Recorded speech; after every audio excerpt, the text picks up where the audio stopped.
Welcome and thank you for being here. Thank you to the Smithsonian for the invitation and the opportunity to talk about what I'm learning as I write a new book. This book is about women in the 20th century between the two marches on Washington. Between the March 1913 Suffrage March, organized by Alice Paul the day before Woodrow Wilson was inaugurated, and the march last January here and around the country and around the world, the day after President Trump's inauguration. That 100-year span encompasses expanding legal, political, and economic rights for women and vast cultural shifts in sex roles and expectations, as well as sexism, misogyny, and racism. Historians should begin by defining their terms, so let's begin with women. Women are a diverse cohort.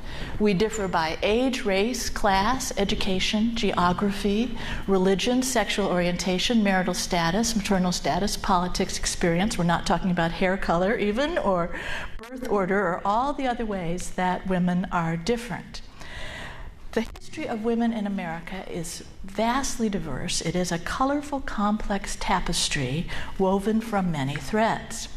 Tonight we'll start with suffrage, including the lead up to passage, in order to talk about the schisms that preceded passage of the 19th Amendment, racial divisions, and other schisms. We'll focus primarily in the 1920s, and then after a break, we're going to dash through each decade up to the 1960s, concluding with passage of the Civil Rights Act in 1964 at the cusp of the second women's movement. What many think of as the second women's movement was in reality an ongoing women's movement. Women never really abandoned political activity. They just were less successful for a considerable period of time. That timeline, neatly divided by decades, prompts another note about historical methodology. Periodization is how we order our history. We choose the events to put on as markers on what I call the pink and blue timeline. The traditional markers are presidents, politics, war, and economics. Most of us learned American history in chapters: colonization, settlements, the Revolution, the Federal period, Manifest Destiny, abolition, antebellum, Civil War. You all could recite that as we went along. But does, for example, exploration start in 1607 with the British landing at Jamestown, or in 1523 when the Spanish hit the coast of Florida? And what about those French who were canoeing up and down the rivers in the center of the country? Clearly, women experienced all the events on the blue timeline, but it's important to note that the impact of the same event on men and women could be different. Americans suffered enormous devastation and disruption during the Second World War, but it was also a period of great opportunity for white and black women, all those riveting Rosies who worked in the war industries earning equal pay.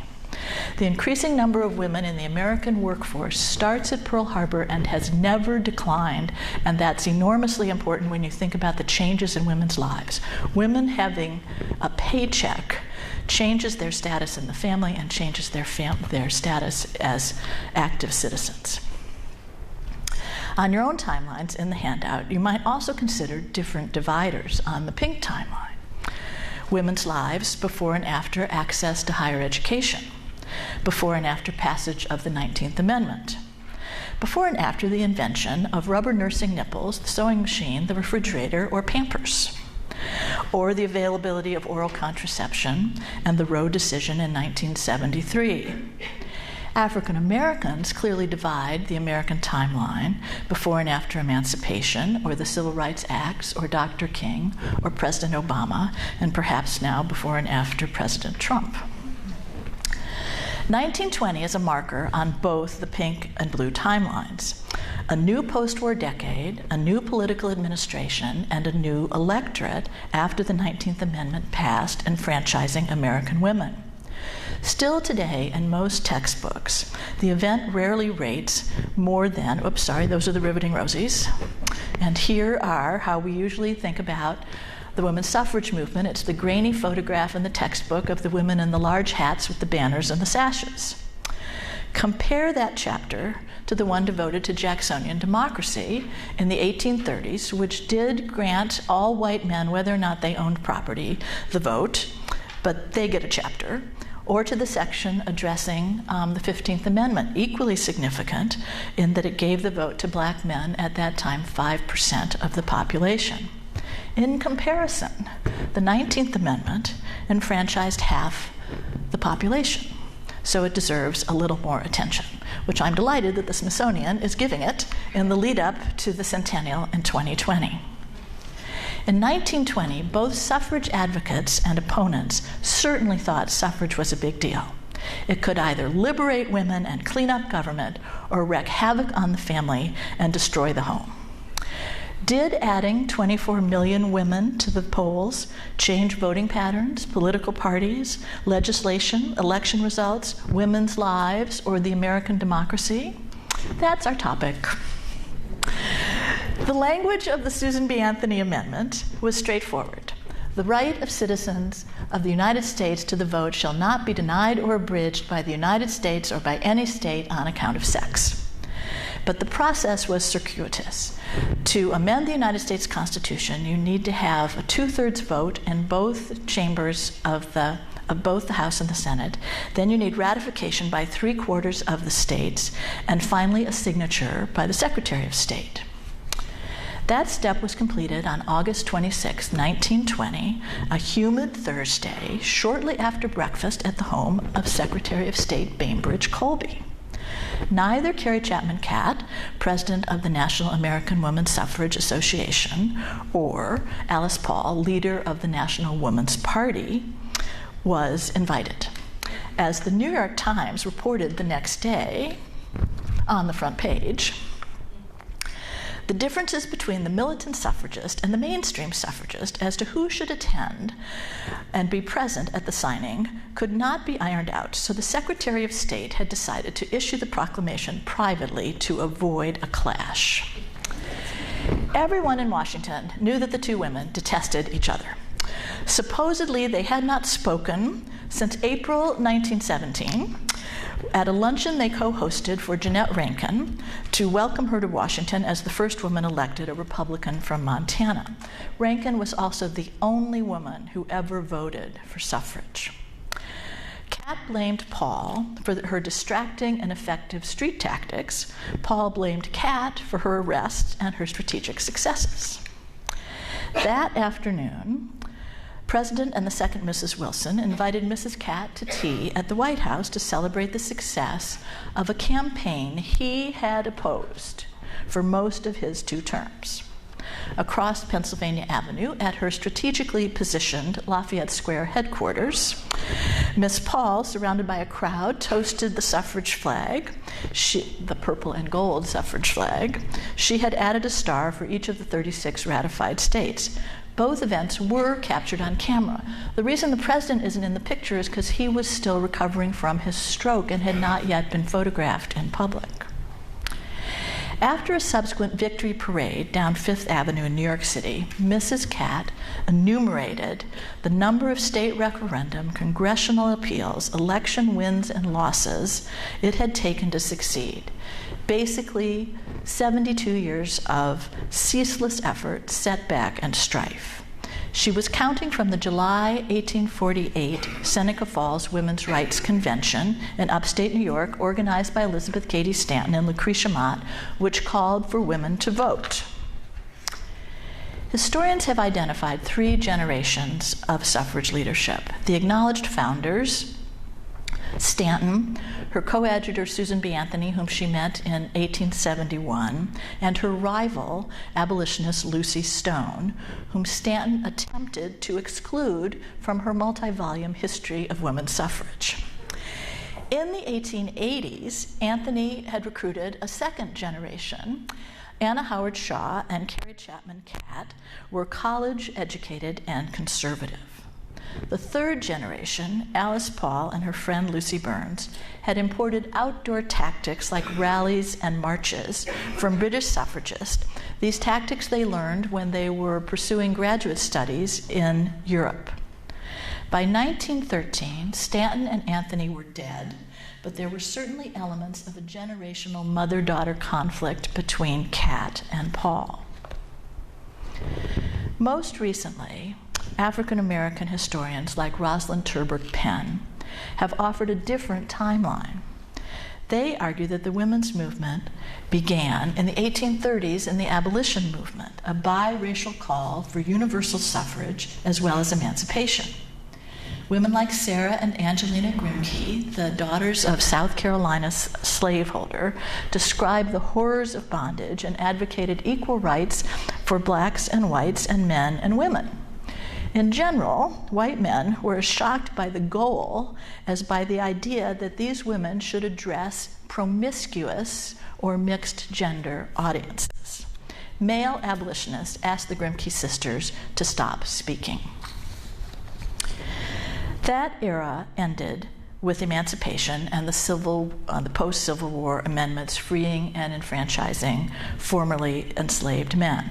Most abolitionists and their women's rights allies supported those initiatives as the Negro's Hour. Stanton did not. "Do you believe that the African race is entirely composed of men?" she demanded. She had hoped that Reconstruction Republicans would extend universal suffrage to black and white women as well as black men. When that failed, she called for educated suffrage, which was code for white women only. Furious that the 14th Amendment defined citizens as male, Stanton directed her ire toward black, immigrant, and poor white men, objecting to votes for Sambo, Hans, Patrick, and Young Fung, and all the ignorant foreigners.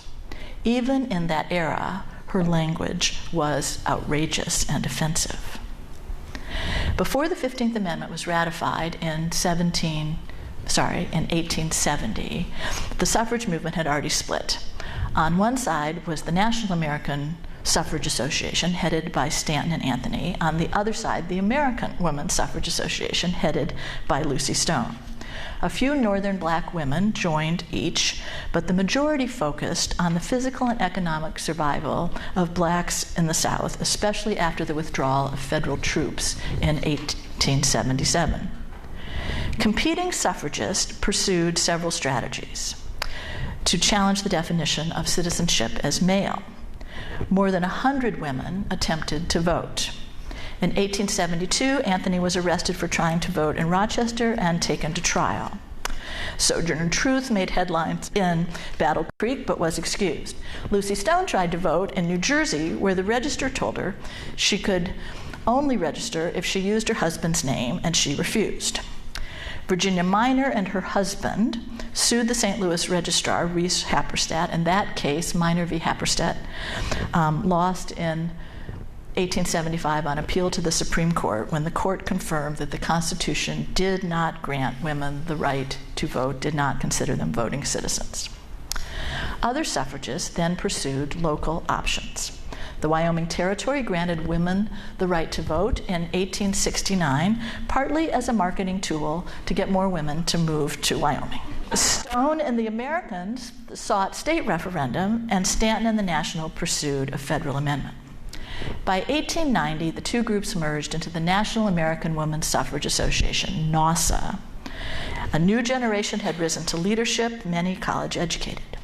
Other college-educated women were volunteering in settlement houses in urban slums across the North, following the lead of Jane Addams at Hull House in Chicago. They worked with immigrants and the poor to teach English, provide child care, and improve factory conditions. The largest group of women reformers was the Women's Christian Temperance Union, because women who had no legal right to custody of their children or to their wages were vulnerable to drunk and abusive husbands. Founder Frances Willard clashed with anti-lynching crusader Ida Wells Barnett for not welcoming black women into her organization and repeating stereotypes about shiftless black men. Opportunities for college education would fit on the pink timeline right after the Civil War, when both state universities and single-sex schools opened their doors. But college education posed a risk, according to Harvard Medical School professor Dr. Edward Clark. In his 1873 book, Sex in Education, Clark warned that women using their brains would shrink their uteruses. Proportionally more African American families embraced academic opportunities for girls, hoping to protect their daughters from sexual harassment in the post-war South. Many college-educated women did have fewer children because they married later, if at all. This cohort of black and white middle-class women embraced social activism. In the 1890s, in small towns and cities, these women organized segregated clubs and federations. They expanded sewing circles and church auxiliaries to find common cause in causes, such as playgrounds, kindergartens, better housing, and sewer systems. College graduates formed the initially all-white American Association of University Women, which funded research to challenge Dr. Clark's thesis and supported Marie Curie's experiments. The Daughters of the American Revolution established an archive of women's history and built the building on 17th Street. The United Daughters of the Confederacy erected statues. The National Association of Colored Women, the NACW, founded by Ida Wells Barnett in 1896, was the largest organization of black women, a federation of 50 clubs dedicated to racial uplift and ending lynching. Wells Barnett was a courageous, controversial leader, a muckraking journalist whose Memphis press had been burned by a white mob before she moved to Chicago. Her investigations of lynching proved that the victims were not rapists, but men who were competing with local whites in businesses, owning a grocery or a stable. Married to an attorney, she was a sought-after speaker who insisted that her host committees provide child care for her 4 children. Women activists, especially settlement workers who were identifying and investigating industrial problems, recognized a new rationale for women's suffrage. In addition to the egalitarian argument that women were equal citizens with equal rights, progressive women wanted the vote to change policies and politics. From the 1890s on, women allied themselves with suffrage out of self-interest. But NASA was wary of being linked with any causes that could divide its ranks and attract opponents. In order to appeal to white male voters and legislators, NASA played down progressive, immigrant, working class, and black demands. It avoided the race question and flirted with educated suffrage. Suffrage still attracted plenty of enemies. Brewers and immigrant men worried about women voters demanding prohibition. Urban bosses about anti-corruption campaigns, manufacturers about unions and labor reforms, and the Catholic Church about women abandoning their domestic roles. White Southerners didn't want any blacks to vote. As a result, NASA was reluctant to enroll black members in Southern states, women like Margaret Murray Washington, Dean of Women at Tuskegee Institute in Alabama. Alice Paul was annoyed that the newly formed Howard University sorority Delta Sigma Theta wanted to join her 1913 march, so she reluctantly added a colored section at the rear. She worried that white Southerners coming to a Southern city would boycott her parade. Alice Stone Blackwell, the daughter of Lucy Stone and Henry Blackwell, noted abolitionists, insisted that Ida Wells Barnett move to the back of the parade line rather than march with the Illinois Equal Suffrage Association, of which she was a founding member. She ignored the directive.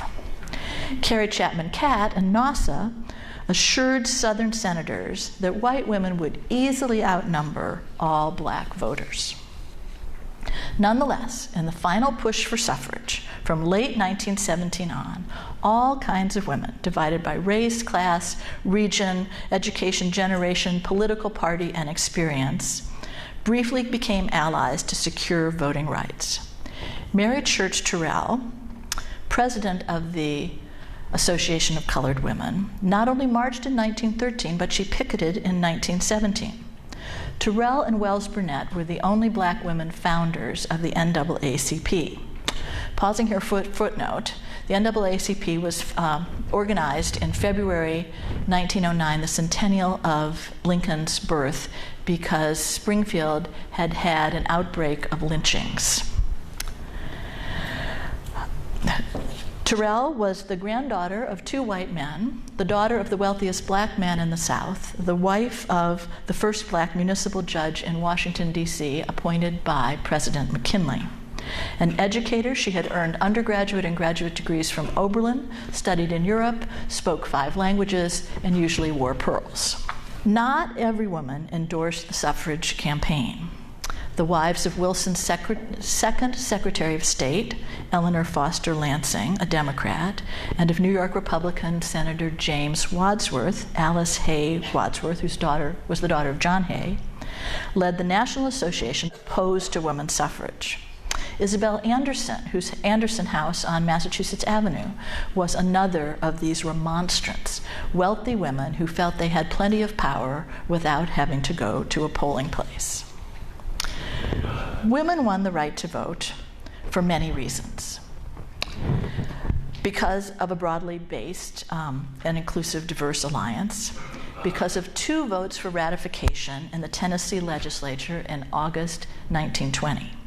One cast by Democrat Banks Turner after the governor pleaded party loyalty, that the Democrats didn't want to be blamed for the defeat of suffrage. One cast by 24-year-old Republican Harry Byrne, who switched his vote because his mother asked him to. It took 2 votes because had it been a tie, the measure would have been defeated.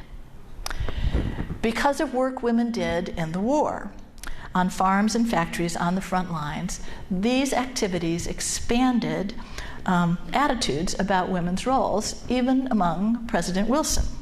The war prompted Wilson's change of heart. He was embarrassed that his, both in Europe, his allies and his enemies, England, France, and Germany, had all granted women's suffrage ahead of the United States.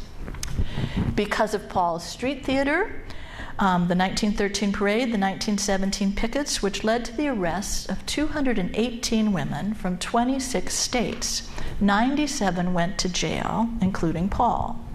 The horrible treatment and force feeding of the suffragists at the Occoquan workhouse turned them from harridans into heroines in the public mind. They won because of Kat's strategic brilliance and winning plan. She had an organizer in every legislative district in the country, tallying every vote, lobbying legislatures, wooing Wilson, defeating opponents, and securing a $3 million war chest to underwrite the fight. And finally, mostly, because millions of American women were already voting. After suffrage lost in the Senate in October 1918, Democrats lost their majority in both houses. As women won suffrage state by state, beginning with Wyoming in the 1890s, the women's vote became a factor in both local elections and in the Electoral College. By 1918, women had full suffrage in 15 states and limited presidential suffrage in 6 states. Those 21 states represented 223 electoral votes, close to the 266 needed to elect a president. In early 1919, separate from the ratification campaign, 6 other states would grant suffrage to women, which took them over the majority of electoral votes in those states. These handouts, the 2 handouts from the Center for the American Women in Politics at Rutgers, are very helpful reference points, and you can go online and find even more information about women and voting historically and voting today. Unsure about how women would vote in 1920, both parties competed for their loyalty. Republicans took credit for passage of suffrage because they controlled 29 of the 36 states. Democrats countered, sort of weakly, that the amendment had passed under a Democratic administration, ignoring years of Wilson's opposition. They incorporated 12 women's planks into the party's platform in 1920. Both parties recruited convention delegates, In 1920, women were 9% of Democratic delegates and 2% of Republicans.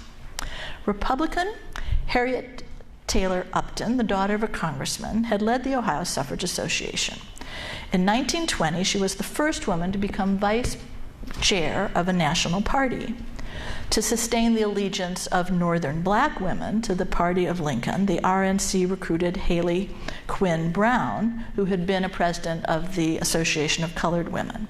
She served as director of Colored Women, where she developed black Republican clubs across the country. She spoke at the 1924 convention, supported Hoover in 1928. In turn, he hosted a segregated inaugural ball. Alice Dunbar Nelson, a poet married to another poet, became director of Colored Women at the Democratic National Committee in 1920.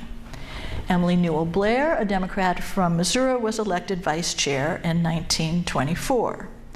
Both parties adopted the 50-50 rule that they still have, pairing men and women as national committee members from each state.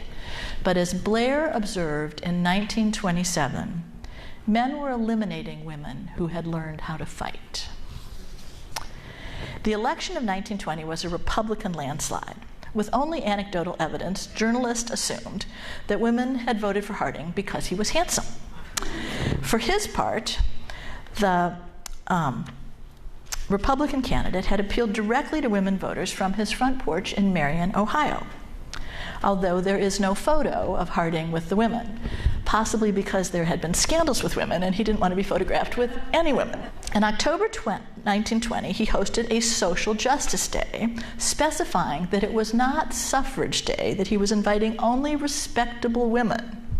He invited governors' wives, the daughter and sister of Teddy Roosevelt, Alice Longworth, and Corrine Robinson, representatives of the League of Women Voters, the Business and Professional Women, the Women's Trade Union League.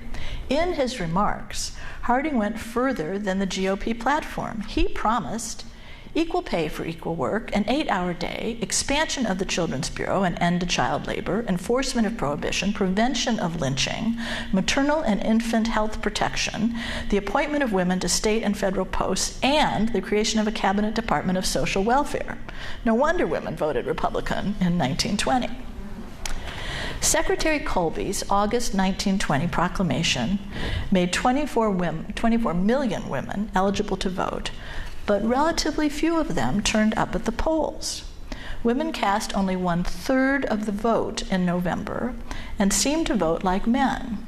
Suffragists were chagrined. In reality, not all women could vote. The amendment covered states, not territories. So Hawaii quickly passed its own suffrage law, but Puerto Rico stalled until 1929 when it enfranchised literate women, one wonders, literate in Spanish or English, and all adult women in 1935. Native Americans who lived on reservations were not considered citizens of the United States until passage of the Snyder Act in 1924, granting Indian citizenship to the nation's original inhabitants. New Mexico, Arizona, Utah, Maine, and Minnesota still limited ballot access until the Supreme Court acted in 1948. Black women in the South, like black men, were subjected to poll taxes and unfairly administered literacy tests, which bypassed illiterate whites but demanded that blacks interpret state constitutions. Some states added grandmother clauses to go with the grandfather clauses to prevent the descendants of slaves from voting. Violence also suppressed the vote. Lynching spiked in the 1920s in response to uppity Negroes attempting to vote. Equally effective were economic repercussions by employers and landlords. In 1964, the 24th Amendment outlawed poll taxes, and the 1965 Voting Rights Act ended literacy tests. Asian immigrants were not eligible for citizenship. Then, when America was allied with China during the Second World War, Chinese Asian immigrants got to vote after 1943, Indian Asians after 1946, and the Japanese after 1952. Asian children born in the United States were considered citizens and could vote. District residents were denied the vote in presidential elections until passage of the 23rd Amendment in 1964. And the district really has that limited presidential suffrage, since we don't have actual voting representation in Congress. Voting rights depended on who you were and where you lived. We know from the news that may still be true. There was no systematic collection of voting data by gender at the national level until 1964. There were registration records, but few states recorded votes cast by sex. In an attempt to find out what kept women from the polls in the 1923 Chicago mayoral race, researchers went door to door in several precincts. 3/4 of eligible women were not registered. Among all women, 1/3 claimed disinterest, ignorance, or timidity. 11% believed women should not vote. Immigrants admitted to language issues, and many women confessed that their husbands disapproved. Reported a member of the Minnesota League of Women Voters, women, except for 1 or 2 hardy spirits, were too timid to participate in an election where men folks made it plain they were not wanted. As historian William Chafe concluded, for women to vote required a break in conventional roles. Excuse me.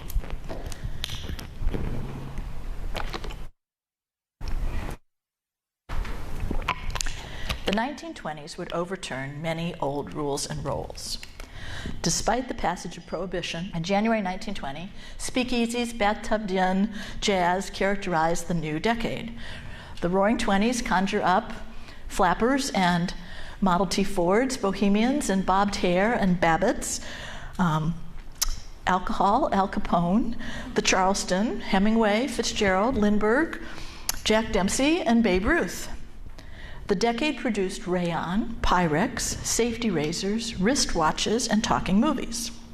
Where there was electricity, refrigerators replaced iceboxes. For the first time, more Americans lived in cities than on farms. The Great Migration was bringing Southern blacks to northern cities where they escaped Jim Crow, but not the Klan, and faced white resentment and competition for better jobs and higher wages. It was the decade when the Congress passed quotas on Asian and swarthy European immigrants, the Scopes monkey trial in 1925, the execution of anarchists Sacco and Vanzetti in 1927, and a 1,000-member Women's Klan March in Washington in 1928. It would end with a great crash.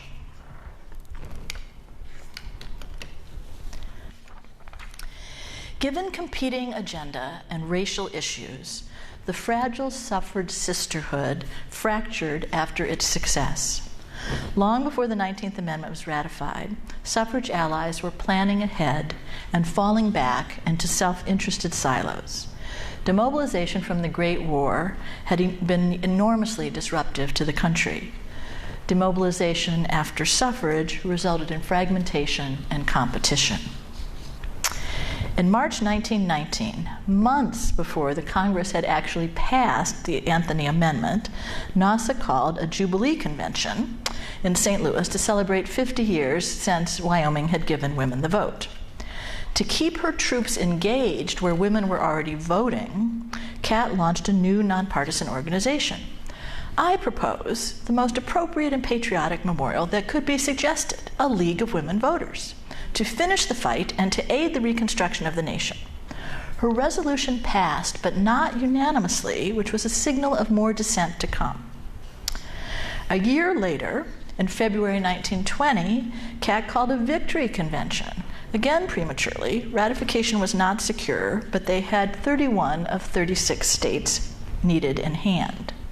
She urged members to become active partisans, ready to work with parties, draft legislation, run for office. But Jane Addams of Hull House, equally revered, offered a counterproposal for women to engage in community organizing and reform. A compromise called for a nonpartisan League of Women Voters to educate women for citizenship and to promote a more just society. The group endorsed 69 action items, and then news that New Mexico had ratified, bringing the total to 32, brought the delegates to their feet, cheering and marching and singing. They sang the Battle Hymn of the Republic, the Doxology, and It Will Be a Hot Time in the Old Town Tonight. Before it disbanded in 1920, NAWSA membership was 2 million women. National League membership in the entire decade was 100,000 intelligent and clean women, meaning white native women. Leagues of colored women opened in California, Illinois, and Missouri. Ohio insisted on an integrated league, and other states admitted individual black women. Most members of the National Suffrage Coalition returned to the causes they had wanted the ballot to advance. This is the cover of the League of Women Voters magazine after suffrage was secure. Jane Addams pursued peace as well as settlement work. Frances Kelly, who was a Hull House alumna and head of the National Consumers League, wanted to eliminate sweatshops and child labor. Kelly had inspired her acolyte, Frances Perkins, to pursue social work when Kelly had spoken at Mount Holyoke during Perkins' senior year. After Perkins witnessed teenage girls jump to their death during the Triangle Shirtwaist Factory fire in March 1911, she committed her life to industrial reform. Note this sort of generational connection among women. It happens again and again in this history of women. The General Federation of Women's Clubs, with 3 million members, focused on children. The Women's Trade Union League organized women's workers, while the YWCA protected their moral and religious welfare. The National Council of Jewish Women opposed quotas on immigrants and on college admissions. The National Association of Colored Women, still the most important coalition of black women, worked to outlaw lynching, end segregation in the federal government, which Wilson had ordered, enforce the 14th Amendment, and improve the lives of less privileged black women. 8 major national organizations founded the white-only Women's Joint Congressional Committee, over the objections of Florence Kelly, another founder of the NAACP. The Ladies' Home Journal hailed the WJCC as a clearinghouse for progressive legislation, the most powerful and highly organized lobby in Washington. That conclusion was premature. Its alliterative agenda, however, in 1921 included these items: prohibition enforcement, public school improvement, protection of infants, physical education for girls, peace, and the protection of women in industry. The priority of the majority of social justice activists was infant health. Since President Taft created the National Association of Colored Women's seal has the lifting as we climb. This idea that the responsibility of privileged women was to make sure that they were bringing all black women along with them. This is Julia Lathrop, who was appointed by President Taft in 1912 when he created the Children's Bureau, and one of her passions was researching mother and child mortality. In 1920, at 111 deaths per 1,000 live births, the United States ranked last among 20 industrial nations. In Congress in 1918, Jeanette Rankin had introduced a baby bill to combat this problem. It failed. In 1919, Senator Morris Shepherd, a Democrat of Texas, and Representative Horace Towner, a Republican from Iowa, drafted the Promotion of the Welfare of Hygiene of Maternity and Infancy Act. It provided federal matching funds for educational programs and visiting nurses, especially in rural areas. Shepherd Towner failed twice before President Harding, as promised, endorsed it in April 1921. Opponents claimed that the bill was federal overreach, if not socialism. The anti-suffrage Women Patriots and the American Medical Association condemned it, prompting pediatricians to secede from the AMA. They formed the American Academy of Pediatricians and endorsed the bill. Among Senate opponents was Missouri Democrat James Reed. It seems to be established doctrine of the Children's Bureau that the only people capable of caring for babies and the mothers of babies are ladies who have not had babies. Another opponent wanted to rename it a bill to organize a delegation of spinsters to teach mothers how to raise babies. Iowa Senator William Kenyon reminded the antis that the old maids are voting now. Fear of women voters made the difference. As the AMA Journal concluded, women had just been given the vote. No one knew how they would use it. Nearly every congressman had a distinct sense of faintness at the thought of having all the women in his district against him. Male opposition he was used to, but the women's vote, awful thought. I just want to note here that this bill passed with large margins. It passed in 3 months. It was a bipartisan bill, got through committees in both houses in 3 months. We have not seen that in recent years. When a women's voting bloc did not materialize in 1924, funding for the Shepard-Towner Act was cut in 1927, and it was repealed in 1929. During that time, infant mortality fell to 67 per 1,000 live births, with greater impact on non-white rural women. Parts of the bill would resurface in the Social Security Act of 1935. But in 1921, women reformers thought they were on a roll. They didn't recognize that each successive victory would be harder.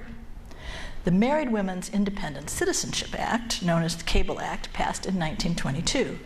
It allowed American women married to non-Americans to keep their citizenship, changing centuries of common law practice called the Lord and Master Laws, in which a wife's domicile and citizenship were determined by her husband's domicile and citizenship. Reformers also succeeded in establishing the first separate federal women's prison, safeguarding appropriations for children and women's bureaus, and adding PE for girls to public schools. They did not succeed in funding a cabinet department for education. Seduced by these successes, social justice advocates introduced a constitutional amendment to regulate the labor of persons under 18 years of age. Every presidential candidate in 1924, Coolidge, Davis, and La Follette, endorsed the child labor amendment. It was opposed by manufacturers. It was by the parents of kids who were working in the factory and needed every penny, by farmers because it abrogated their traditions, and by the Catholic Church, who was against any reform relating to women or children. The ever-annoyed Senator Reed concluded that the bill would not receive a single vote in this body were there not so many individuals looking over their shoulders toward the ballot boxes in November. When women voters did not appear at those ballot boxes as an effective force in the 1924 election, male lawmakers no longer feared their influence. Indeed, 1924 was the peak of women's participation, political participation, for several decades. Failure to ratify the child labor amendment marked an abrupt reversal of political momentum for women. They went from being perceived as having considerable influence to becoming an embattled minority.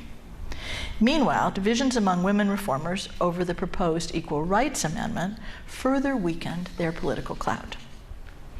Back in February 1921, before Shepard-Towner had been introduced, 36-year-old Alice Paul invited 50 women's organizations to present their legislative agenda to the Women's Party. These included programs for factory workers, immigrants, children, and black women.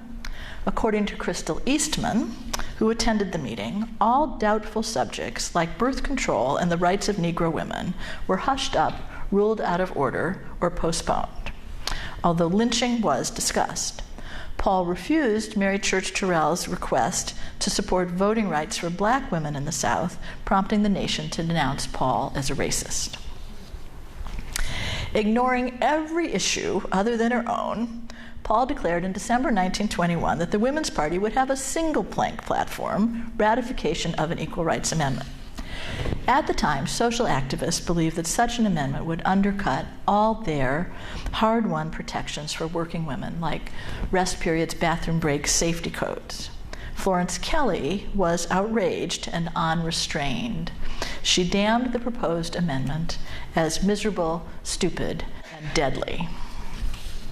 She questioned how the amendment would affect laws regarding child support, desertion, pensions, penalties for rape, illegitimacy, prenatal care, and protective labor legislation. She asked Felix Frankfurter to persuade Paul to drop the idea. He did not succeed. The deceptively doe-eyed Paul was undaunted. She dismissed every objection and alienated just about everybody. In July 1923, on the 75th anniversary of the First Women's Rights Convention, she returned to Seneca Falls to introduce the Lucretia Mott Amendment. Men and women shall have equal rights throughout the United States and every place subject to its jurisdiction. The wording was revised in 1943 to its present language that you all would know. Senator Charles Curtis, future vice president under Herbert Hoover, and Representative Daniel Anthony, Susan's niece, both Republicans from Kansas, introduced the amendment in the Congress in December 1923.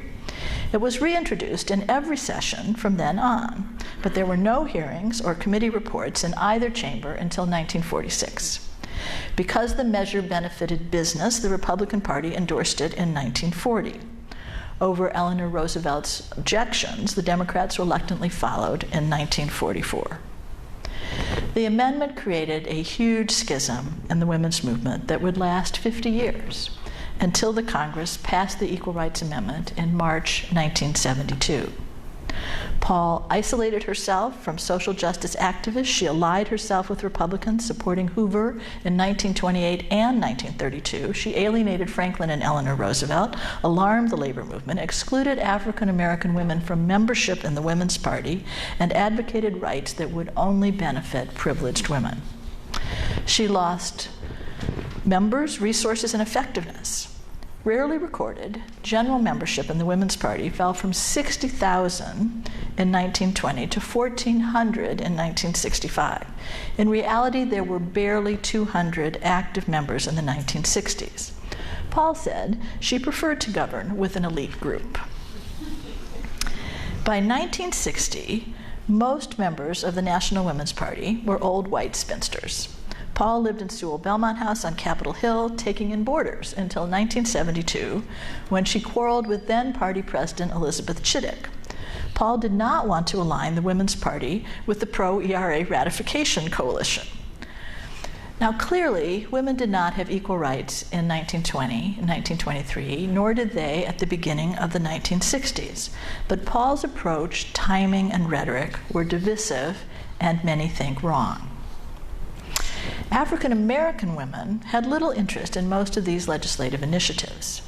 In the South, blacks continued to be harassed by Jim Crow laws, but beginning around 1910, for 3 decades, Southern blacks migrated north and west in enormous numbers. While still subject to pervasive racism and discrimination in housing and jobs, this black diaspora changed the social dynamic. There were more job options, higher wages, better schools, black newspapers like the Chicago Defender and the California Eagle, and black political machines. Chicago and Los Angeles elected their first black aldermen and state legislatures, and in 1928, Oscar Stanton DePriest, a Republican from Illinois, a former house painter turned real estate developer, became the first black member of Congress from outside the Reconstruction South. Other outcomes of black migration were the Harlem Renaissance and Marcus Garvey's Universal Negro Improvement Association, co-led by his wife, Amy Jacks Garvey. Outlawing lynching was critical. Building on Ida Wells Barnett's groundbreaking investigations in the 1890s, the NAACP broadcast statistics. In response, 200 anti-lynching bills were introduced, all defeated by Southerners in the Senate. Race riots in St. Louis in 1917 prompted Congressman Leonidas Dyer, a Republican who represented a majority black district, to introduce an anti-lynching bill in 1918, 1920, and 1922. It passed the House, but was withdrawn when Southern senators threatened a filibuster. The effort flagged until the 1930s, when Democratic Senators Edward Costigan of Colorado, Robert Wagner of New York drafted a new bill. The Costigan-Wagner bill included prosecuting sheriffs who did not protect their prisoners from mobs. Worried that he would lose Southern support in the 1936 election, Roosevelt refused to endorse it. The bill lost again in the Senate. The effort was abandoned for 30 years. Fortunately, the number of lynchings dropped dramatically to under 20 in the 1930s. At the same time, black women were urging white women to deny this myth of black rape. During the 1920s, African American club women forged coalitions with white women, many of them ministers' wives, in the YWCA and the Commission for Interracial Cooperation. They worked together to create segregated nurseries, day nurseries, health clinics, playgrounds, and better schools. In 1935, the National Council of Negro Women superseded the Association of Colored Women. Like their white counterparts, these black women leaders were middle-class, educated, married women. Born in the South, they moved to cities in the North. 2/3 worked as teachers.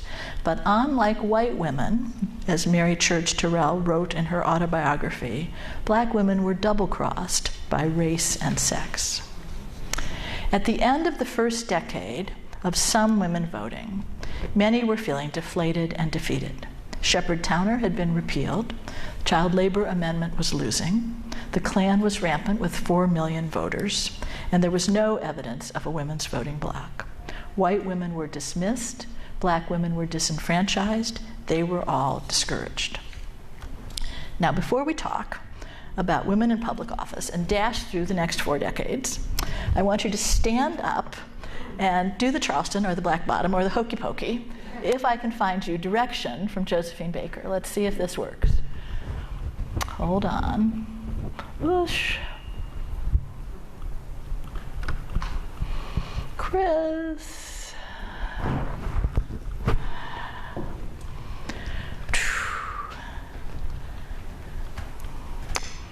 You could stand up and stretch while we're waiting for the musical accompaniment.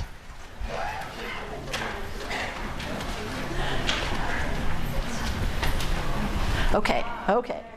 This is Josephine Baker, who left St. Louis after the race riots. Now, we have to get back to the PowerPoint. This will take a moment of challenge.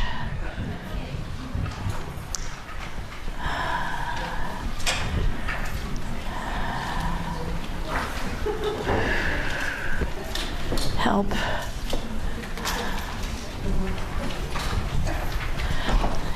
I can't get down to the, oh, wait, you got it. Right. It's this one. Because right as soon as Okay. There we go. You can understand, just have a sense of how stunningly different the 20s was.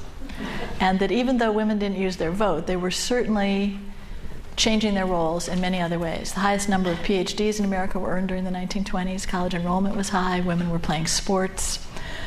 Women were everywhere. But it wouldn't last. So, we'll stick on Baker for a moment.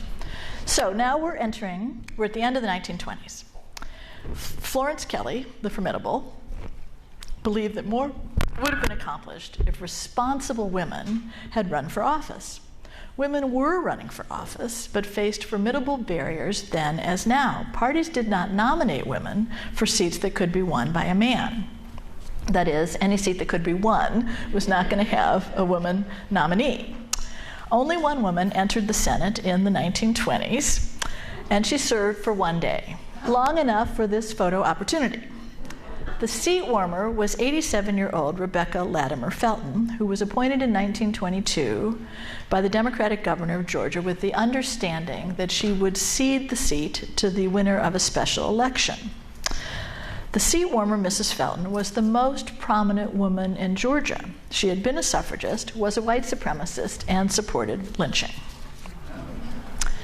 Jeanette Rankin had run for the Senate in 1918.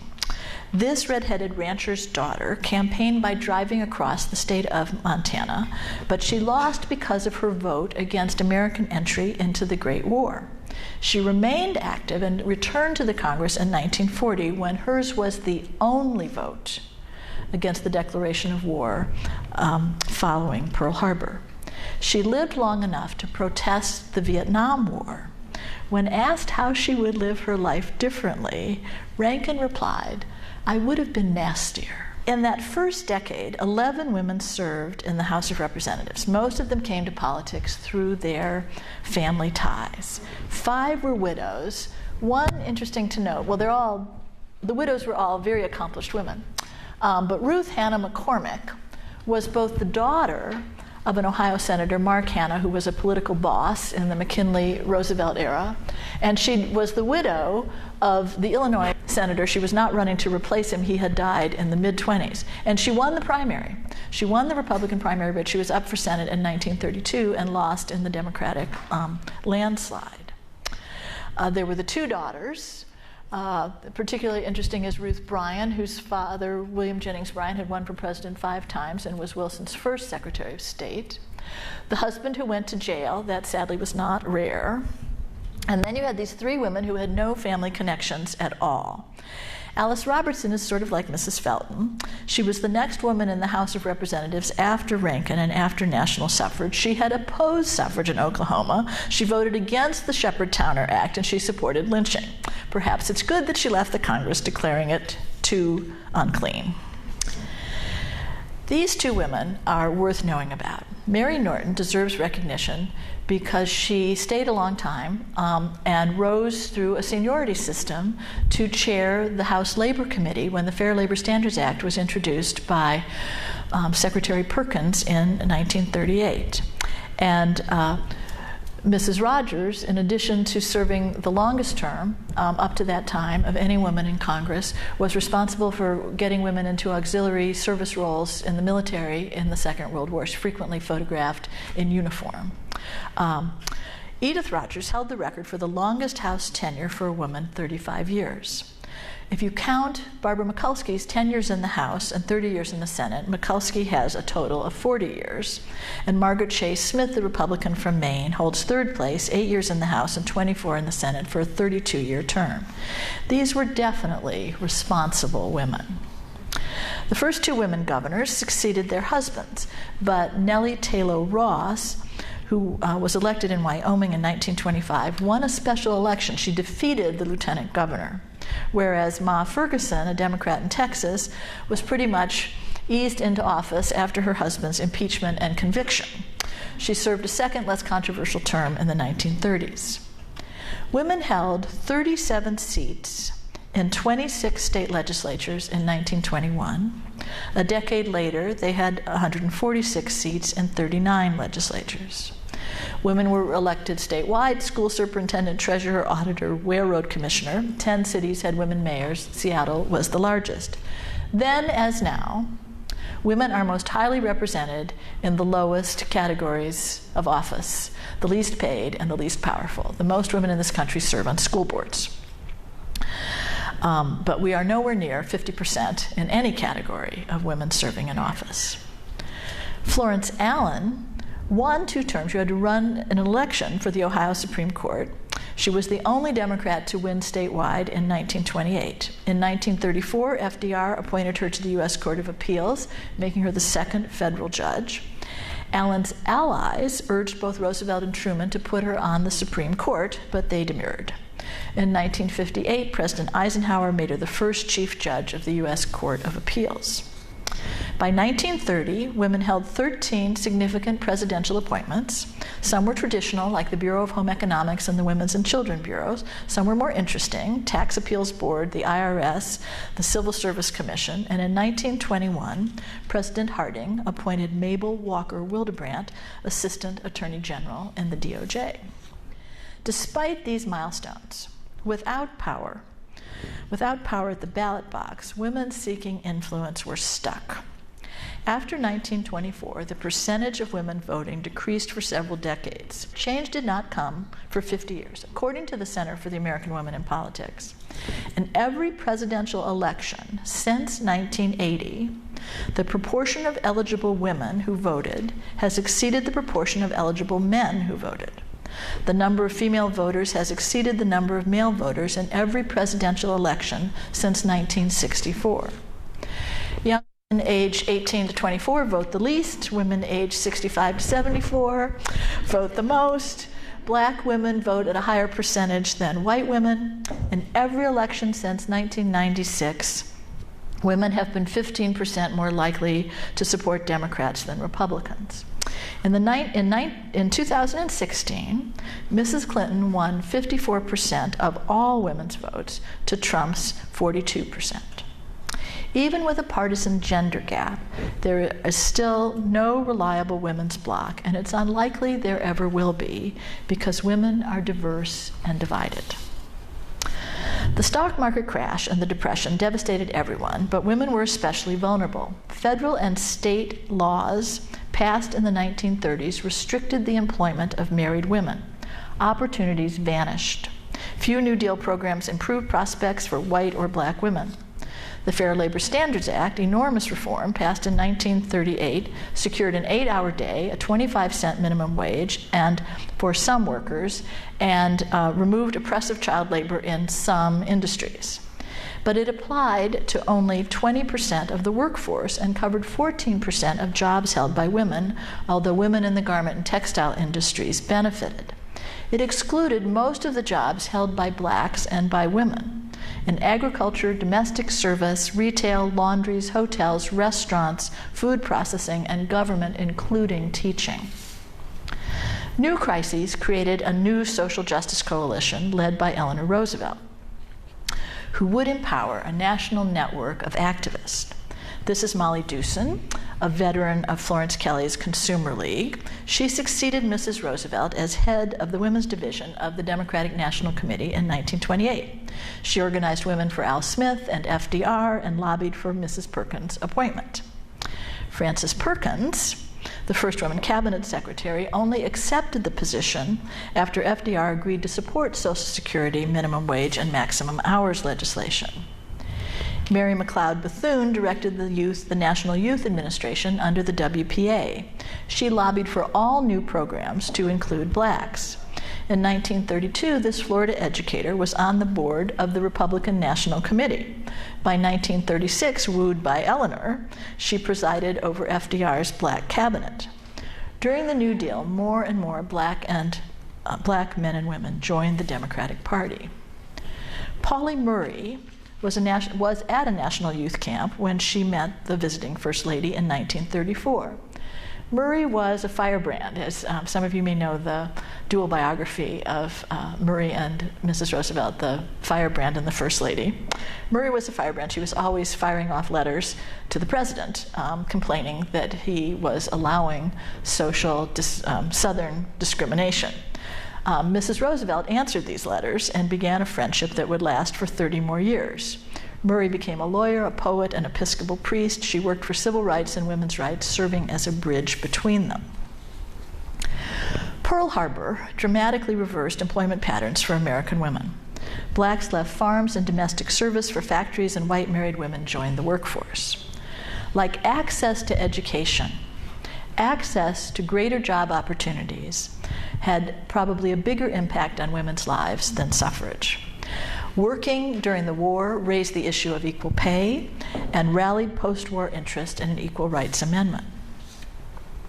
Ignoring the progress being made by black women, historians have labeled the period between 1945 and 1960 the doldrums. White women were marrying younger, having more babies, the post-war baby boom. White women college students declined from 47% in 1920 to 35% in 1960. In contrast, black women domestic service dropped from 60% in 1940 to 42% in 1950, and their daughters were attending college at a higher rate than white women or black men.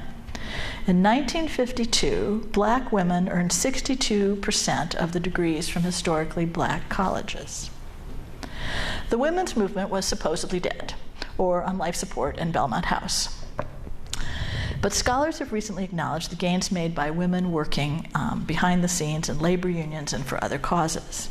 The Women's Party resurrected the Equal Rights Amendment in 1946, where it passed the House but lost in the Senate in 46 and then in 50 and 53, when it was withdrawn in the face of a gutting rider offered by Senator Carl Hayden Democrat of Arizona. Hayden, you will note, was the former sheriff of Maracaibo County and had served in Congress since Arizona became a state in 1912. His rider said, the Equal Rights Amendment language, and then it said, nothing in the above will be construed to change women's traditional roles.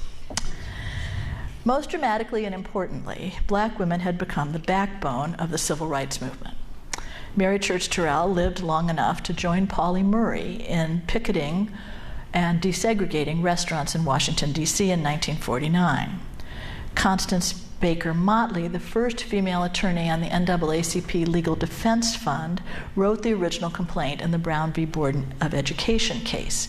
In 1962, she was the first black woman to argue before the Supreme Court on behalf of Air Force veteran James Meredith, who was trying to enroll in the University of Mississippi. One of these courageous women was the mother of a black boy murdered in Mississippi who insisted on an open casket. Another was an NAACP leader who refused to move to the back of the bus. Many of the women in the civil rights movement, like Dr. King's parishioners in Montgomery, who would not let him abandon the bus boycott, or the movement moms who during Freedom Summer in Mississippi in 1964 risked everything to house black and white students trying to register voters, these women remain nameless. And too many others are too little known. Ella Baker was a New Yorker who moved to Atlanta to provide support staff and spine, first to the Southern Christian Leadership Conference and then to the Student Nonviolent Leadership Coordinating Committee. She epitomized behind-the-scenes servant leadership. Strong people do not need strong leaders. Daisy Bates, president of the Little Rock NAACP in 1957, escorted the Little Rock Nine to Central High School and back through screaming mobs every day for the entire school year before the school closed rather than pursue integration. Perhaps you heard on Monday they were broadcasting the ceremony honoring 60 years since the Air Force came and forced their entry into the high school. Diane Nash was a student at Fisk University in Nashville. She organized lunch counter boycotts and joined the Freedom Rides in 1961 after the first buses were bombed and burned outside Anniston, Alabama, and everybody thought they should abandon the effort to get all the way to New Orleans. She recruited her classmates, John Lewis and Marion Barry, to go with her. This new generation of black women demanded to be an integral part of the civil rights movement and would power it through the 1960s. As Ella Baker concluded, the movement of the 50s and 60s was carried largely by women. I'm going to pause in the early 1960s, just as the civil rights movement is inflamed by passion and firebombs, to mention one other element of securing equal rights for women: reproductive rights. The birth control movement had been advancing during this same period from before suffrage on, before 1920 on, with less fanfare to avoid the controversies over eugenics surrounding its founder, Margaret Sanger. A public health nurse in New York City's tenements in 1910, Sanger was arrested several times for obscenity, but she fled the country, avoided trial, returned, and persevered. Her sister, arrested under the Comstock Act for distributing birth control pamphlets, was the first American woman force-fed in jail in 1916 before the Women's Party members. Sanger founded the American Birth Control League in 1921, which was renamed Planned Parenthood in 1942. Like Elisabeth Cady Stanton, Sanger was viewed as an embarrassment by the younger generation until the introduction of the pill in 1960, when oral contraception was approved by the FDA. Then she became a heroine again, at least to some people. Like 1920, whoops, we missed Sanger. There's Margaret Sanger. Like 1920, 1960 works on both the pink and blue lines. The election of John Kennedy, followed by his assassination, Dr. King's March on Washington, the bombing of the Birmingham Church in 1963, all fall on the blue timeline. The pill, the President's Commission on the Status of Women, publication of The Feminine Mystique, passage of the Equal Pay Act are markers on the pink timeline. The lines come together in 1964 when the fight for the Civil Rights Act was almost derailed by the addition of the word sex to Title VII in a list of protected classes to be protected from discrimination in employment. The insertion was offered by Howard Smith, a Virginia Democrat elected to the House in 1930. The chair of the Rules Committee, he had tried to derail the Civil Rights Act, asserting, "The Southern people have never accepted the colored race as a race of people who had equal intelligence." Civil rights proponents were sure that sex had been added, like the Hayden Rider, to gut the bill. They were unaware of Smith's ties to the Women's Party, of which his wife was a member. Alice Paul, like Stanton after the Civil War, resented that blacks might get benefits denied white women. She had been wooing Southerners in the Congress since the 1950s. In February 1964, when Smith introduced his wording change, the House laughed at the word sex, which inflamed Martha Griffiths, a Michigan Democrat with accruing seniority. She chastised her male colleagues and took up the battle. The bill passed with a higher percentage of Republican than Democratic votes. It passed in both chambers, and Title VII became the basis for many current Supreme Court decisions that have advanced rights for women. Title VII is enormously important since there is no Equal Rights Amendment and the court has been reluctant to use the language of the 14th Amendment. These decisions have benefited women for 50 years. Griffiths would go on to engineer passage of the Equal Rights Amendment in 1972. Judge Smith would lose a primary challenge in 1966 at age 83. Later chapters of my book, not yet written, will describe how President Kennedy's Status of Women Commission, which was stacked with anti-ERA opponents, inadvertently led to the creation of NOW and the resurrection of the amendment. They will delineate how the pill and increasingly accessible birth control would launch a sexual revolution, push states to change their abortion laws, and prompt the Roe v. Wade decision in 1973. They will demonstrate how the connection between abortion and the Equal Rights Amendment would be one reason that the amendment failed to be ratified. The ERA did not meet its extended ratification deadline in 1983, but by then, women were voting in ever larger numbers, and a woman was appointed to the Supreme Court. In conclusion, deep breath, thank you for your patience. Let me share 6 observations about women in politics since 1920. 1, suffrage was a remarkable achievement. All those powerless women who did not initially have the vote, who had no independent income, armed only with moral authority, arguing for simple justice, managed to amend the Constitution and enfranchise half the population. That moral authority and a call for simple justice would be reiterated in the Civil Rights Campaign. 2, women who vote have power. The more women vote and go to the polls, the more power they have.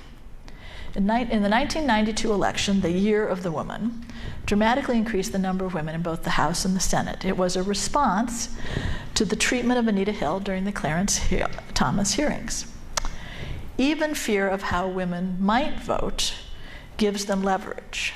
If enough women were to coalesce for the same candidate or cause, they would have more power. A corollary to this is Emily's List, where women contributing money to candidates and to parties can also affect change and wield power. 3, coalitions have been fragile and fraught. There are really very few successful examples of coalition. The suffrage campaign after the picketers were released from jail, so maybe 2.5 years of speaking to each other, although not Kat and Paul. During some periods of the Civil Rights Movement, among mothers marching against the Vietnam War, maybe Mothers Against Drunk Driving are an example of a coalition, but not the mothers of the movement, those women whose children have been shot by the police. More often, partisan and racial schisms still erupt. There were rifts among the white women. Think about the attempts to organize support for the Equal Rights Amendment in the 1970s. There were the old ladies in Belmont House, the middle-class educated white women in jacket dresses who staffed the State Status of Women Commission, the women who read Cosmo and the Feminine Mystique and Ms. Magazine, the libbers who attempted to burn their bras while protesting the Miss America contest in 1968. They didn't get a fire permit. The red stockings who wanted to blow up the establishment, white women who had worked in Freedom Summer and the Civil Rights Movement, women like Mary King and Casey Hayden, the Janes, college women who learned how to perform abortions on campuses and wrote inside bathroom stalls, "Need help? Call Jane," with the number.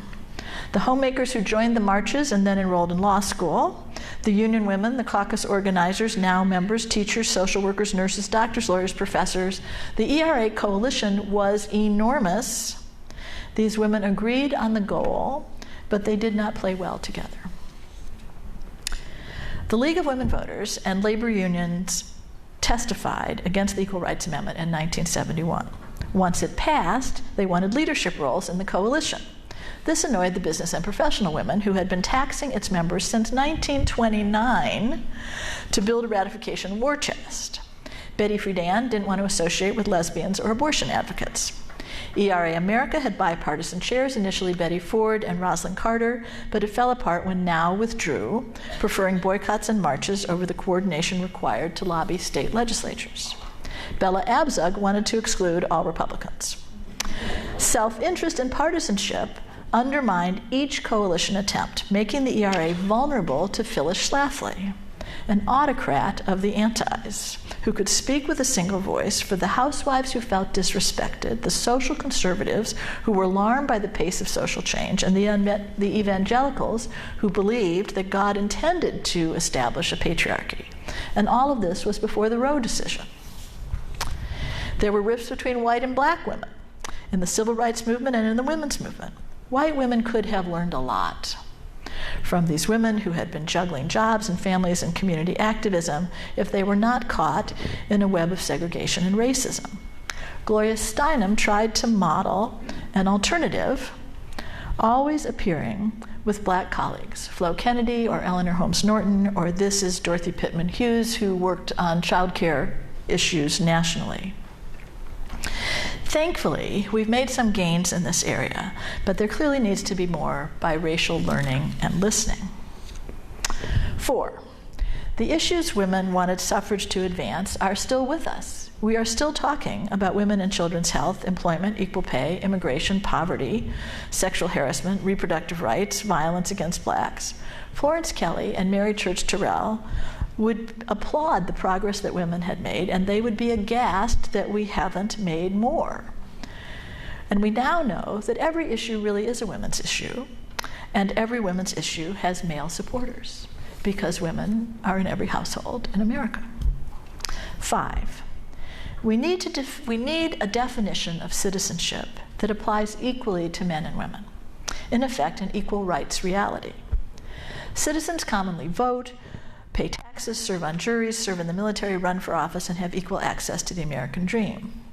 In colonial America, women owned property, paid taxes, and voted until the Constitution was ratified and 12 of the 13 states removed women voters. New Jersey was lazy and let women vote until 1807. Many women in colonial America organized boycotts against British, loaded cannon, and fought in disguise. Indeed, women have fought in every American war. When Abigail Adams implored her husband John to remember the ladies, the rest of the text suggests that she wanted protections for women against naturally tyrannical and abusive husbands. She was talking about wife abuse. And her charming husband dismissed her petition as a joke. As to your extraordinary code of laws, I cannot help but laugh. We have been told that our struggle has loosened the bands of government everywhere, that children and apprentices are disobedient, that schools and colleges are grown turbulent, that Indians slight their guardians and Negroes grow insolent to their masters. But your letter was the first intimation that another tribe, more numerous and powerful than all the rest, are grown discontented. This is rather too saucy a compliment to too coarse a compliment, but you are so saucy. Depend upon it, we know better than to repeal our masculine systems. Some people are still reluctant to repeal those masculine systems. According to recent polling, which was done before the presidential primaries, many Americans said they would never vote for a woman president. 1/4 of the population expressed anger at the idea. It's hard to measure this poll because everybody knew Mrs. Clinton was running, so it may be biased.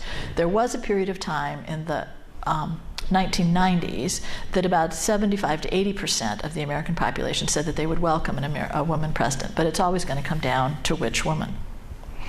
Item 6. Political women are perceived as a threat.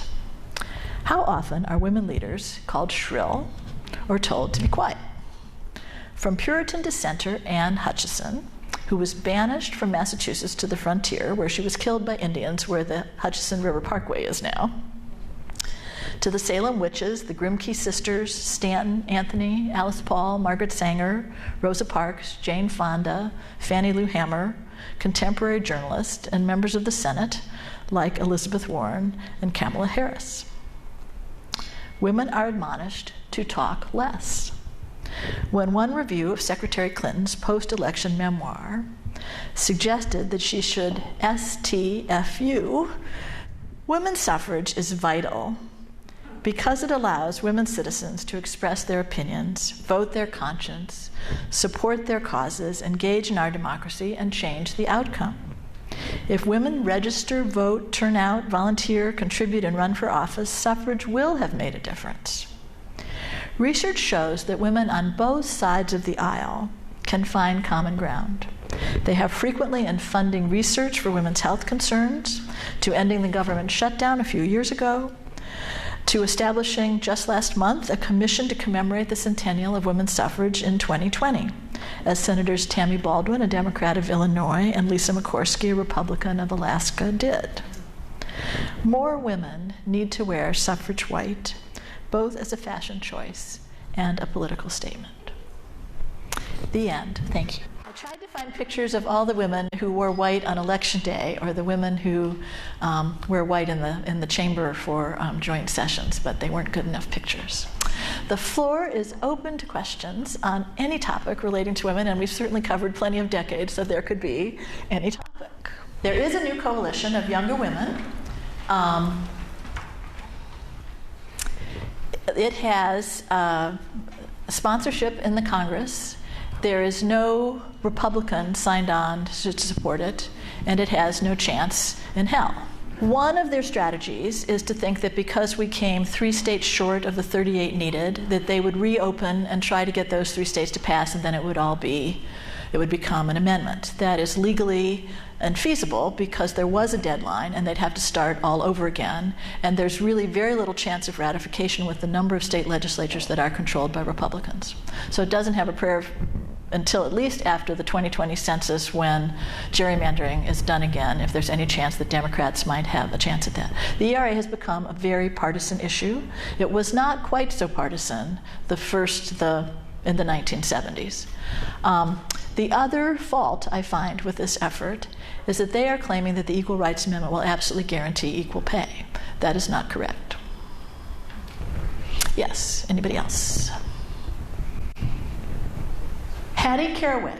Barbara Mikulski always claimed to be the first Democrat elected to Congress, but Hattie Caraway in 1932 did follow her husband, but she had to win a primary election. And then she won another election in 1938, and she lost in, 44, because wartime travel restrictions kept her in Washington. She couldn't get home to Arkansas, and she's replaced by William Fulbright.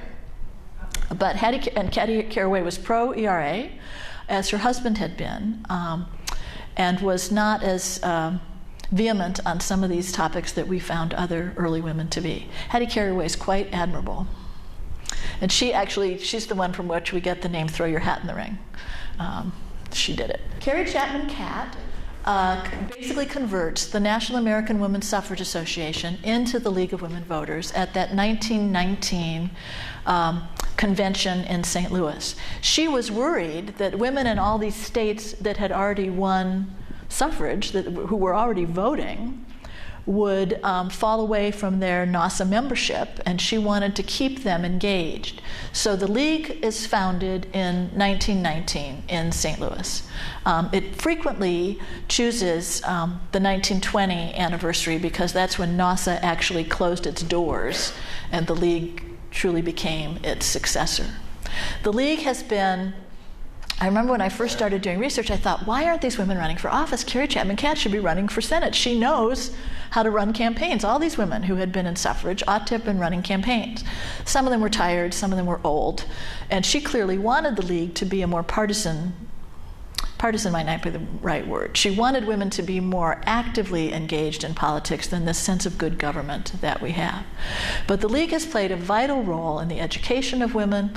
I have several, in that era where women weren't going to college and were getting married to have babies, in the baby boom following the First World War, there are many women, some of them who got as far as Congress, who would say their college degree was from the League of Women Voters, because that was their lifeline to education and civic responsibility.